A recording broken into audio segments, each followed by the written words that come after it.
Man, Bardstown Bourbon Company, is there anything that you guys don't do well? Man, oh man.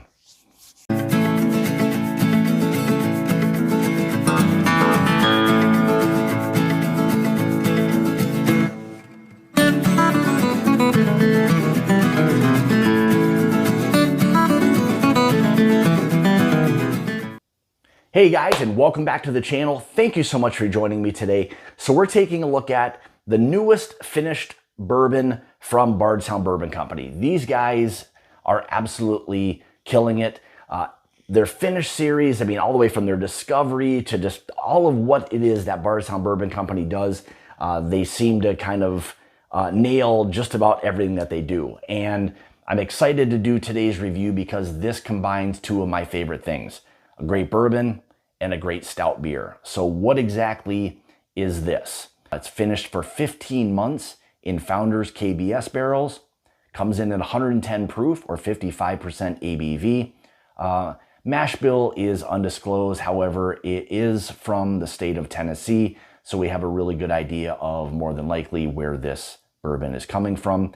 Again, it is age stated on the side as 10 years and comes in at an MSRP of right around $130. So let's dive into this. Again, I'm super excited to get into this. I've had this prior to today when we were down in Kentucky. We got a little kind of advanced tasting of this and we were blown away. It's not anything like I think you think it may be based on where it's coming from. So we'll dive into that a little bit now, but let's kind of show the color on this guy. So I mean, as you can see, this clearly is showing that it was finished in something that contained something super dark, because that color on this, it is very stout beer-like. I mean, it is dark as, I mean, you can, this mahogany color is crazy. So, all right, let's go ahead and dive into the nose. This is where the whole thing is going to kind of explode. You guys will see this, so stick with me here. So my first thought on this is a kind of a chocolate malt ball. So if you've had those before where you've got the chocolate and that kind of little hard kind of cookie, malty, whatever that is, this has got malt balls written all over it. Nice, really, there's a real nice orange zest on this as well. And I also pick up, and I did when I was at the distillery tasting this, is there's a little bit of like a glazed donut or a fresh pie crust aspect to it. Even a little bit of like a butter pecan or butter pecan like ice cream, something along those lines. But there's this very butter pecan ice cream aspect to it. Even a hint of like leather. There's a nice kind of leatherness that's there, but it's not like that super like dingy, nasty kind of leather. This almost smells like a fresh leather. And definitely the sweet oak. There is 100% sweet oak on this all day. It is fantastic. And I know what you're probably thinking right now. When is he going to indicate that it smells like the Dickel or that mineral note or a little bit of that chalky aspect? I'll tell you what, most of the people, really everyone that we were with when we tried this, I don't think anybody had any idea right away that this had that Tennessee bourbon nose to it at all. And as I'm even nosing it right now, you are just not getting that. So what it is that those KBS barrels did to this Tennessee bourbon, it has eliminated any of that. And you've just got that really nice, rich, finished bourbon note on this. I'll say even a little bit of like a black pepper. There's a little bit of a black pepper that's there on this now.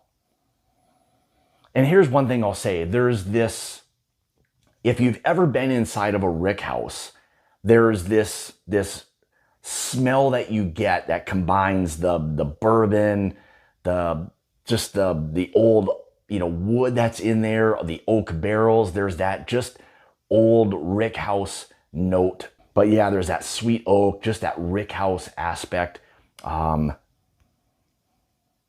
Had that barrel char, just absolutely fantastic nose. And again, I'll go back to a little bit of that that chocolate malt ball, that's definitely there. So that influence of that stout beer on this bourbon is 100% there. So let's go ahead and dive into the palate. Cheers.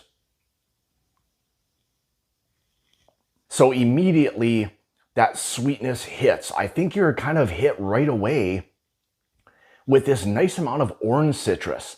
Now quickly following is, here comes the stout beer influence.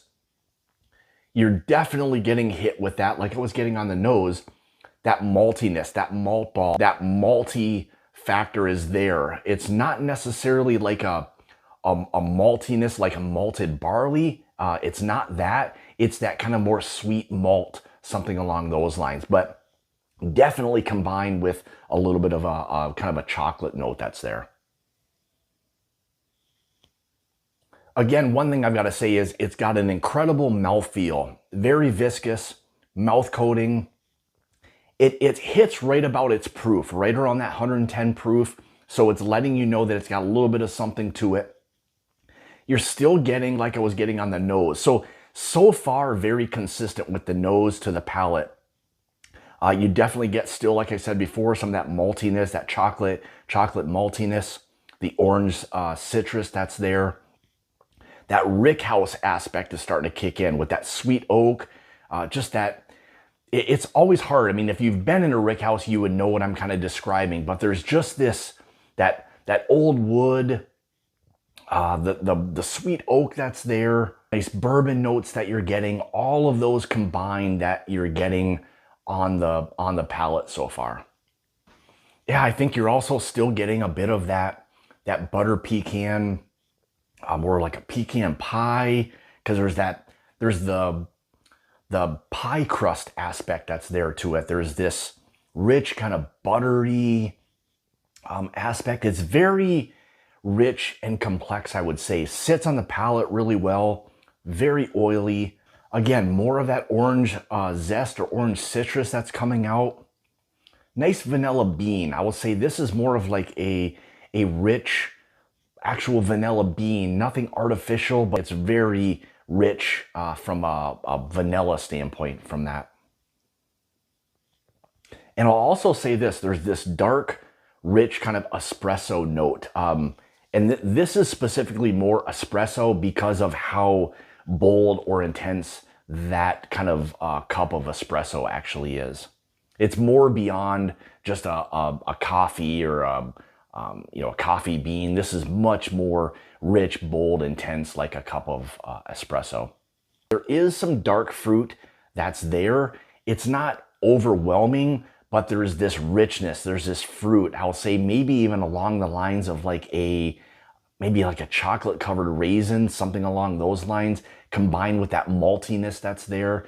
It's a very enjoyable whiskey. If you can get past the fact that, or ignore altogether, that this is a 10-year Tennessee whiskey or Tennessee bourbon, I think it's 100% worth picking up. It's a great finished bourbon. I'm a fan, again, of a stout beer and of course bourbons, and that combination of these two and this bourbon specifically, I think they've kind of, knocked another one out of the park with this release. So to kind of sum this one up, again, going back to both the nose and the palate, they're both fairly consistent with each other.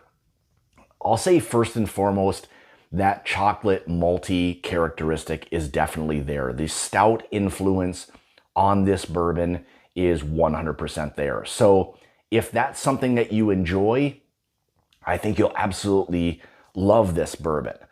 You do still get a little bit of that orange citrus, that butter pecan or pecan pie, and like kind of a fresh pie crust aspect.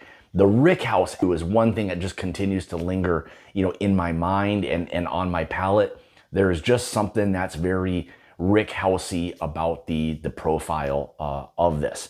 You're still getting that sweet, rich oak, a little bit of that kind of fresh leather note on it as well. For me, it's just a great finished bourbon. If you can find it, they've done a really nice job with allocation. I've seen these in my area already on the shelf. If you're willing to spend the $130 on something that's a little bit different, and Bardstown Bourbon Company is definitely known for doing some different things, this just falls right in line with everything that they've been doing, and for me, in an absolutely fantastic way. So, and there you have it from Bardstown Bourbon Company. This is their newest release, the Founders. Value-wise, I think it's fair. I think $130 is a fair price. You know, being able to find it, allocation, they're doing a great job with all of that. So I want to say thank you guys so much for tuning into another one of my reviews, again, from Bardstown Bourbon Company. This is their Founders Finished Bourbon Whiskey release. If you'd like to follow me, you can on Facebook, Instagram, Twitter, all of those places at My Bourbon Journey. If you'd like to help support the channel and become part of the Mash and Journey Whiskey Club, make sure you check the Patreon link out in the description below. So guys, again, thank you so much for tuning in, and remember, it's about the journey and not the destination. Cheers.